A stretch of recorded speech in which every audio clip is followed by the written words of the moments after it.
ജോമി, എഴുന്നേറ്റേ. ദേ നേരം വൈകിട്ടോ, സ്കൂളിൽ പോകണ്ടേ? 5 മിനിറ്റിനുള്ളിൽ അമ്മ ഭക്ഷണമെല്ലാം റെഡിയാക്കി വെക്കാം. അപ്പോഴേക്കും വേഗം കുളിച്ച് റെഡി ആവണേ. ഇനി ഞാൻ വിളിക്കാൻ വടിയമായിട്ടായിരിക്കും വരിക.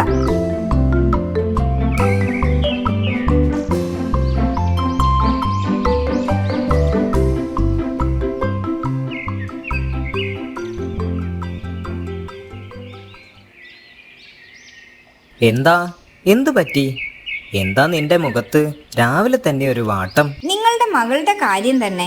ഇത്രയും വളർന്നിട്ടും സമയത്തിന്റെ വില ഇപ്പോഴും മനസ്സിലായിട്ടില്ല അവൾക്ക്. നോക്കിക്കേ, ഇത്ര നേരമായിട്ടും അവൾ എഴുന്നേറ്റിട്ടില്ല. അവളുടെ മടി മാറ്റാൻ ഒരു വഴിയുണ്ട്. എന്നാണ് അവളുടെ സ്കൂൾ ട്രിപ്പ്? അത് നാളെയാണ്. ഓക്കെ, നീ ഒരു കാര്യം ചെയ്യണം. എന്ത് കാര്യം? നാളെ ഈ വീട്ടിലെ എല്ലാ ക്ലോക്കും 30 മിനിറ്റ് നേരത്തെ ആക്കി വെക്കുക. എന്നിട്ട് മനഃപൂർവ്വം സമയം വൈകിപ്പിച്ച പോലെ അഭിനയിക്കുക. ബാക്കി ഞാൻ നോക്കിക്കൊള്ളാം. ശരി. അമ്മേ, നാളെ നേരത്തെ വിളിക്കണേ. സ്കൂളിൽ നിന്നും ട്രിപ്പ് പോകുന്ന ദിവസമാണ്. 7:30 ബസ് എടുക്കും. അതിനു മുന്നേ സ്കൂളിലെത്താൻ പറഞ്ഞിട്ടുണ്ട്. ഓക്കെ, മോള് കിടന്നോ, അമ്മ വിളിക്കാം. Good night. ഗുഡ് നൈറ്റ് അമ്മേ.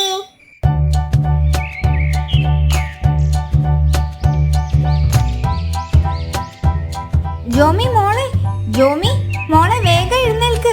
അമ്മ ഉറങ്ങിപ്പോയടാ. 7:30 ആയി പോയി. ബസ് പോയോ ആവോ?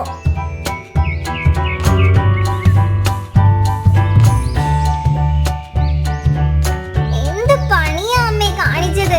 ഞാൻ ഇന്നലെ കിടക്കുന്നതിന് മുമ്പേ പറഞ്ഞതല്ലേ എന്നെ നേരത്തെ വിളിക്കണമെന്ന്.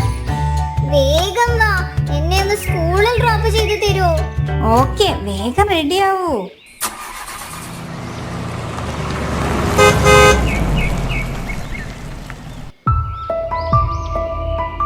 സോറി മോളെ, ഞാൻ കാരണം നിന്നെ കൂട്ടാതെ സ്കൂൾ ബസ് പോയെന്ന് തോന്നുന്നു.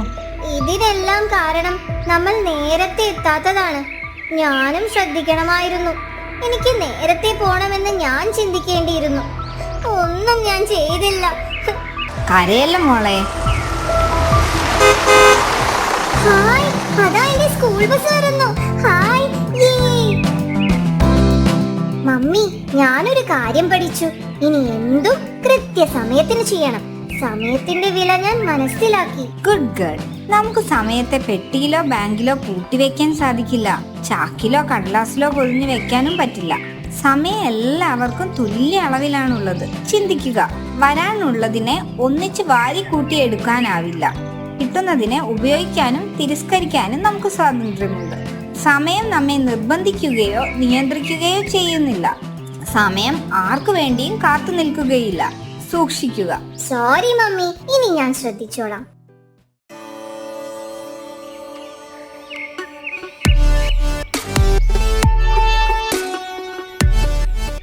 Good morning Jomy. എഴുന്നേക്കുന്നില്ലേ അമ്മയുടെ മോൾ? അമ്മേ, ഇന്ന് ഞായറാഴ്ചയല്ലേ, ഞാൻ കുറച്ചു നേരം കൂടി ഉറങ്ങട്ടെ പ്ലീസ്. അപ്പോൾ പുതിയ ഡ്രസ് ഇടണ്ടേ? ഇന്ന് മോളുടെ ബർത്ത്ഡേ ആണെന്ന് മറന്നുപോയോ?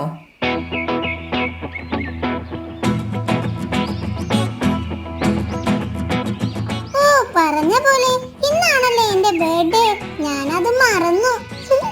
Happy birthday my dear. Thank you mummy. അപ്പോൾ വൈകിട്ട് എന്താ പരിപാടി? ഫ്രണ്ട്സിനെ ബർത്ത്ഡേ പാർട്ടിക്ക് വിളിക്കാം. പിസയും കേക്കും എല്ലാം വേണം. പായസം ഞാൻ ഉണ്ടാക്കാം. അതിനെന്താ, ഇന്ന് മോളെ ദിവസമല്ലേ, അമ്മ സഹായിക്കാം. എന്നാൽ ഞാൻ ഇപ്പോൾ തന്നെ എല്ലാവരെയും വിളിക്കട്ടെ.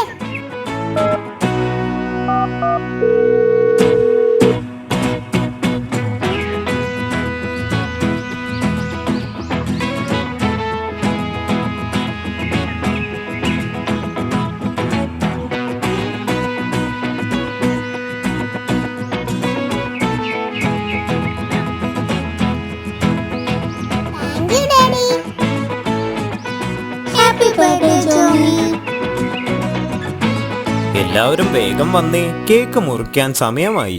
Happy birthday to you. Happy birthday to you. Happy birthday dear Jomi. Happy birthday to U.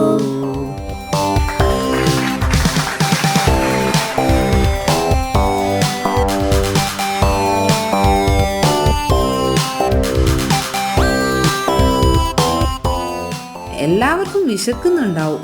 വാ, നമുക്ക് ഭക്ഷണം കഴിക്കാം. അത് പറയാൻ മറന്നു. നിങ്ങൾ എല്ലാവർക്കും വേണ്ടി ഞാൻ പായസം ഉണ്ടാക്കിയിട്ടുണ്ട്. അത് കുടിച്ചിട്ട് ഭക്ഷണം കഴിക്കാം. എന്താ?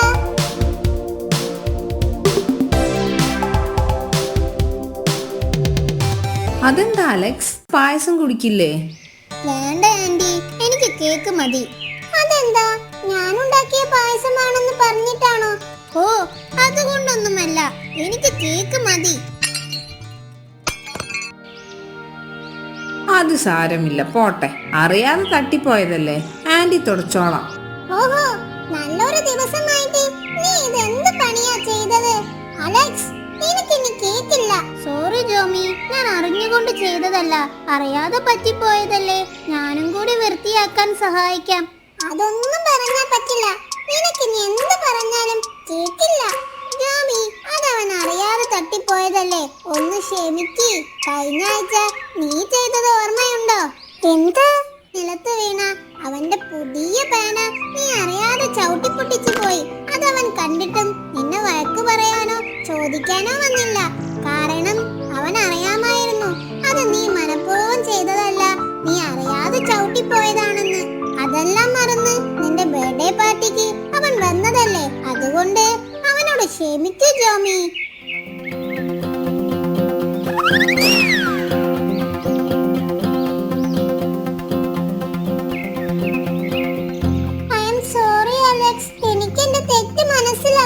ഫ്രണ്ട്ഷിപ്പ് എന്ന് പറയുന്നത് ക്ഷമിക്കാനും മറക്കാനും ഉള്ളതാണ്. ഈ ഫ്രണ്ട്ഷിപ്പ് നമുക്ക് എന്നും കാത്തു സൂക്ഷിക്കണം.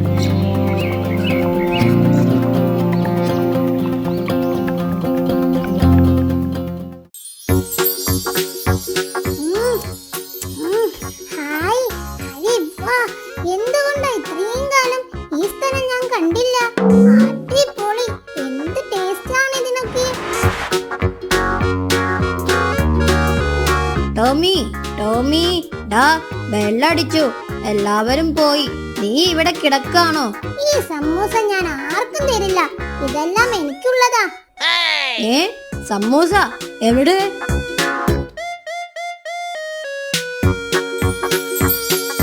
വൗ, ഇത്രയും വലിയ സമൂസ. ഡാ, നിനക്കെന്താ വട്ടായോ? നീ എന്തൊക്കെയാ ഈ കാണിക്കുന്നേ? മുന്തിരിക്കുട്ട, നീ ആയിരുന്നോ?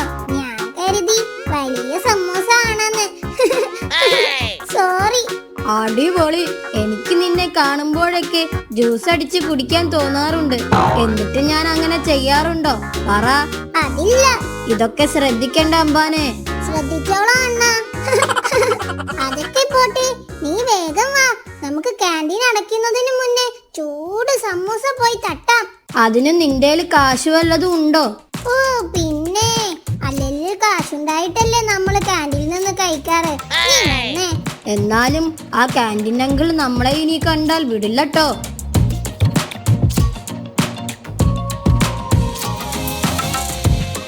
അങ്കിൾ, സമൂസ ഉണ്ടോ?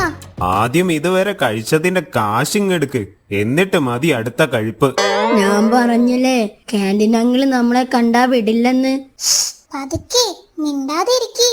എന്താണ് രണ്ടാളും ഒരു കുശുകുശുപ്പ്? അവൻ പറയാ ചേട്ടന് എന്ത് തങ്കപ്പെട്ട മനസ്സാണെന്ന്, അല്ലേടാ? ഏ?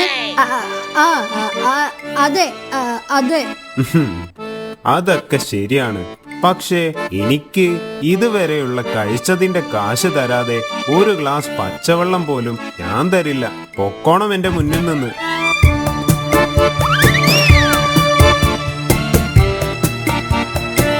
ഇതങ്ങനെ വിറ്റാ പറ്റില്ല. എന്തെങ്കിലും ഒരു പണി ഒപ്പിക്കണം. ഐഡിയ. അപ്പോ ഇതാണല്ലേ ഐഡിയ. അടിപൊളി.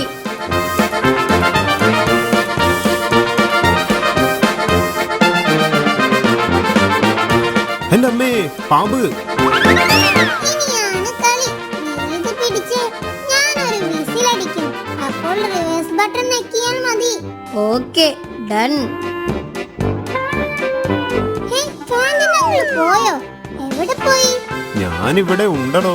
അങ്കിൾ, എനിക്കൊരു സമൂസ തരോ? നീ നീ ഇവിടെ നടക്കുന്നതൊന്നും കാണുന്നില്ലേ? ആ പാമ്പ് പോകാതെ ഞാൻ എങ്ങനാ നിനക്ക് സമൂസ എടുത്തു തരുക? നിനക്ക് പാമ്പിനെ പേടിയൊന്നുമില്ലേ? ഹേയ്, അതിനെ ഞാൻ ഓടിച്ചു തരാം. പക്ഷേ എനിക്കെന്ത് തരും? നിനക്ക് ഇവിടെയുള്ള മുഴുവൻ സമൂസയും തരാം, ഒറ്റ കാശ് തരണ്ട. ഉറപ്പാണോ?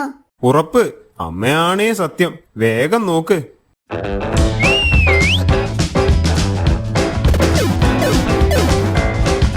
ടോമി, നീ ഒരു വീരൻ തന്നെ. ഇതൊക്കെ എന്ത് ക്യാൻറ്റീൻ അങ്കിൾ? നമ്മൾ വിഷയത്തിൽ നിന്ന് തെന്നി മാറുന്നു. സമൂസ സമൂസ.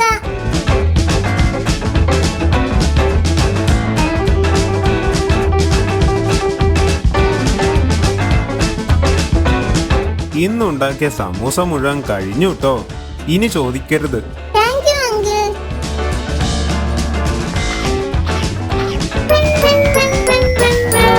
എടാ, ഇങ്ങനെ കഴിച്ചാ വയറ് പൊട്ടിപ്പോവും. സത്യം, ഇങ്ങനെ കഴിക്കരുത് ട്ടോ. അമ്മേ, എനിക്ക് വയറുവേദനിക്കുന്നേ. അമ്മേ.